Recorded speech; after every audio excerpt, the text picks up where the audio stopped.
10th maths surface areas and volumes question number 3 gulab jam some జాగ్రత్తగా చూడండి, చాలా ఇంపార్టెంట్ క్వశ్చన్. ఇదేం లేదు. సో ఒక గులాబ్ జామ్ ఉంది, ఆ గులాబ్ జామ్లో 30% షుగర్ సిరప్ ఉంటుంది. సో ఆ వాల్యూమ్లో అంటే షుగర్ సిరప్ అంటే పాకం పడతారుగా అది. సో ఇప్పుడు చూద్దాం. ఇప్పుడు ఆ గులాబ్ జామ్ ఎలా ఉంది, షేప్డ్ లైక్ చూడండి. ఇక్కడ ఒక గులాబ్ జామ్ ఉంది, అందరం గుండ్రంగా ఉంటుంది, స్పియర్ అనుకుంటాం. కానీ ఇక్కడ ఏమి ఇచ్చాడు చూడండి, shaped like cylinder with 2 hemispherical ends. అంటే ఒక gulab jamun cylinder with 2 hemispherical ends, రెండు వైపులా హెమీస్పియర్ లాగా ఉండి మధ్యలో ఎలా ఉంటుంది, సిలిండర్ కర్వ్డ్ సర్ఫేస్ ఏరియా ఉంటుంది, అంతే కదా. సో దీని యొక్క లెంత్ కరెక్ట్గా మొత్తం ఎంత ఇచ్చారు, length of total total gulab jam 5 centimetres. ఇంకొకటి డయామీటర్ ఎంత ఇచ్చాడమ్మా, 2.8 సెంటీమీటర్స్. ఇప్పుడు లెంత్, టోటల్ లెంత్ 5 సెంటీమీటర్. నేను ఇక్కడ డయాగ్రామ్ రాసేసేటప్పుడు మీరు చూసుకోండి, మీకు సమ్మింగ్ అర్థమైపోద్ది. డయామీటర్ అంతా 2.8 అంటే రేడియస్ ఎంత అవుద్ది, హాఫ్ కదా, 1.4. సో రేడియస్, ఈ హెమీస్పియరికల్ రేడియస్ ఎంత అవుద్ది, 1.4 ఇక్కడ నుంచి. సో ఇది 1.4, ఇది 1.4. ఇప్పుడు నాకు సిలిండర్ హైట్ కావాలి, ఎలా వస్తుంది. ఇప్పుడు చూడండి, ఇది మొత్తం టోటల్ 5 సెంటీమీటర్స్ రా, ఇది మొత్తం ఎంత, total 5 centimetres. So cylinder height అంటే ఈ రేడియస్ నుంచి ఈ రేడియస్కి మనం తీసుకునేది. సో ఇది ఇక్కడ 1.4 ఆల్రెడీ ఎగ్జిస్ట్ అయింది హెమీస్పియర్కి, ఇక్కడ 1.4 ఆల్రెడీ ఎగ్జిస్ట్ అయింది. అంటే 1.4 ఎంత, 2.8. సో ఇప్పుడు సిలిండర్ హైట్ కావాలంటే అది 5 మైనస్ 2.8 ఎంత అవుతుంది, సిలిండర్ హైట్ 2.2 సెంటీమీటర్స్. సో ఇవి మనకున్న మెజర్మెంట్స్. దీన్ని బేస్ చేసుకొని మనం ఇప్పుడు సమ్ చేయాలి. ఇప్పుడు సమ్ చూద్దాం. Question number 3. So cylinder parts ఏంటో రాయండి. సిలిండర్, ఇంకొకటి ఏంటి, హెమీస్పియర్. సో రేడియస్ రెండింటికి ఒకటే కదా, 1.4 రేడియస్ 1.4. సో ఇక్కడ సిలిండర్ హైట్ మనం కనుక్కోవాలి, ఎంత వచ్చింది మనం కనుక్కుంటే సిలిండర్ హైట్ 2.2 సెంటీమీటర్స్. ఇక్కడ కాంబినేషన్ ఏముంటుంది, సాలిడ్ యొక్క volume combination. So volume of cylinder plus 2 into volume of hemispheres. ఓకేనా. So volume of cylinder formula πr² plus 2 into 2/3 πr³ so ఇక్కడ చూద్దాం, మళ్ళీ ఇంకో స్టెప్ రాద్దాం.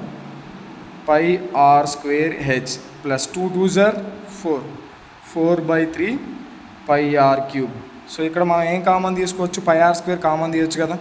సో πr² కామన్ తీస్తే h ప్లస్ 4/3 ఇంటూ r మిగిలిపోద్ది.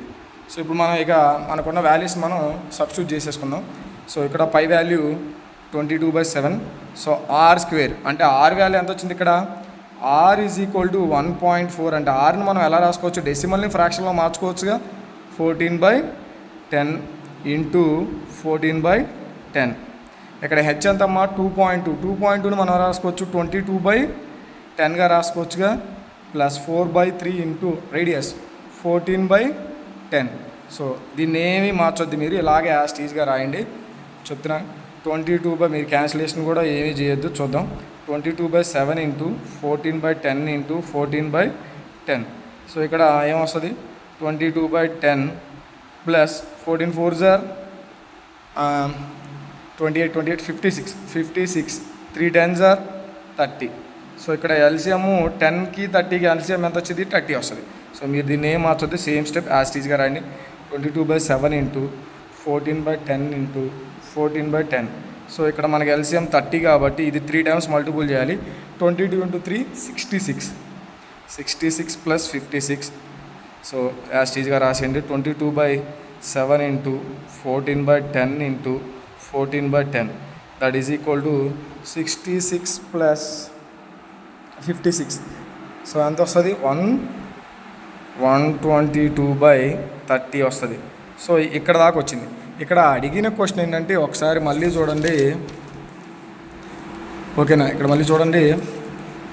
సో ఒక గులాబ్ జాములో షుగర్ సిరప్ అంటే పాకం 30% ఉంటుంది. అలా ఉంటే 45 గులాబ్ జాముల్లో షుగర్ సిరప్ అనేది ఎంత ఉంటుంది? ఒక గులాబ్ జామ్కి 30% ఉంటే 45 గులాబ్ జామ్స్కి ఎంత ఉంటుంది? ఇది క్వశ్చన్. సో ఇక్కడ మనకి ఏమి ఇచ్చాడు? సో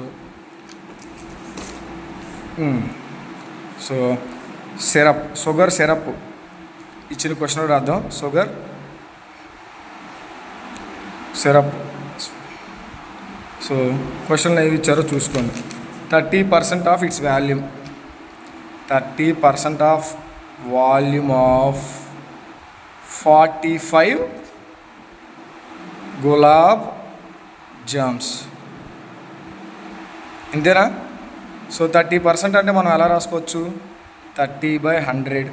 45 గులాబ్ జాములు 45 ఇంటూ మనం ఇక్కడ చేసింది 1 గులాబ్ జాముగా, 1 గులాబ్ జాముకి ఎంత వచ్చింది చూడండి, ఇంటూ 22/7 ఇంటూ 14/10 ఇంటూ 14/10 ఇంటూ 122/30. ఇది మనకు వచ్చింది. ఇక్కడ సింపుల్గా క్యాలిక్యులేషన్ చూసుకుందాం, ఆన్సర్ అయిపోద్ది. సో ఇది మాత్రం మీరు జాగ్రత్తగా చేయాలి. ఈ 30 క్యాన్సిల్, ఇంకా ఇక్కడ 7 ఇక్కడ 2 క్యాన్సిల్, ఇంకేం మిగిలిపోయింది. ఇక్కడ చూడండి 100 10 10 ఎంత వస్తుంది? 100 10s are 1000, 1000 10s are 10,000. అంటే మనకి బై 10,000 వచ్చింది. దీన్నే మార్చొద్దు మీరు. కింద చూద్దాం. 45 22 2s are 44. ఇక్కడ ఎంత మిగిలిందమ్మా? 122 ఇంటూ 14. సో మల్టిపుల్ చేద్దాం. 4 2s are 8, 4 2s are 8, 4 1s are 4.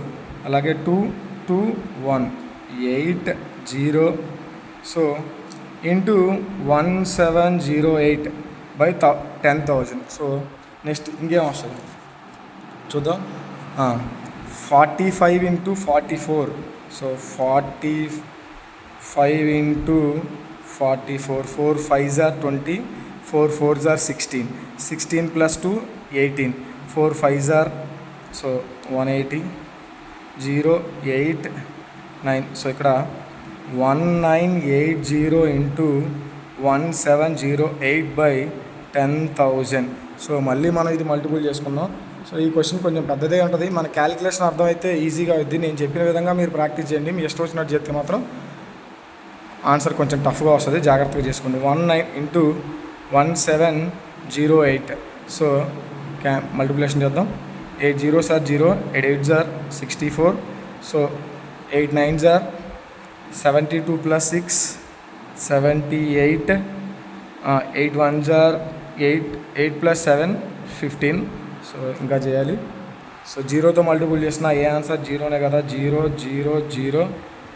తర్వాత 7 zeros are 0, 7 8s are 56, 7 9s are 63 plus 5 68. తర్వాత 7 1s are 7 plus 6 13.